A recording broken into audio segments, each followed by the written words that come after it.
पंतप्रधानांच्या हस्ते आज शेतकरी सन्मान निधी अंतर्गत जवळपास 9,26,00,000 लाभार्थी शेतकऱ्यांना 70व्या हप्त्याचं होणार वितरण। नीट परीक्षा रद्द करण्याची मागणी करणारी आणखी एक याचिका सर्वोच्च न्यायालयात दाखल। न्यायालयाने NTA बजावली नवी नोटीस। फिच रेटिंग संस्थेने वर्तवला भारताच्या अर्थव्यवस्थेविषयी सकारात्मक अंदाज। चालू वित्तीय वर्षात देशाच्या अर्थव्यवस्थेचा विकास दर 7.2% राहण्याची शक्यता। 10व्या आंतरराष्ट्रीय योग दिवसानिमित्त श्रीनगरमध्ये होणाऱ्या मुख्य कार्यक्रमात पंतप्रधान नरेंद्र मोदी होणार सहभागी। यंदाची संकल्पना स्वतःसाठी आणि समाजासाठी योगाभ्यास।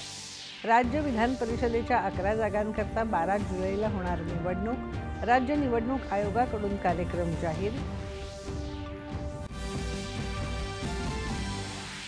ओबीसी नेते लक्ष्मण हाके यांनी सरकारसोबत चर्चेसाठी आपलं शिष्टमंडळ जाणार नसल्याचं केलं स्पष्ट। सरकारने उपोषणस्थळी येऊन चर्चा करावी अशी केली मागणी।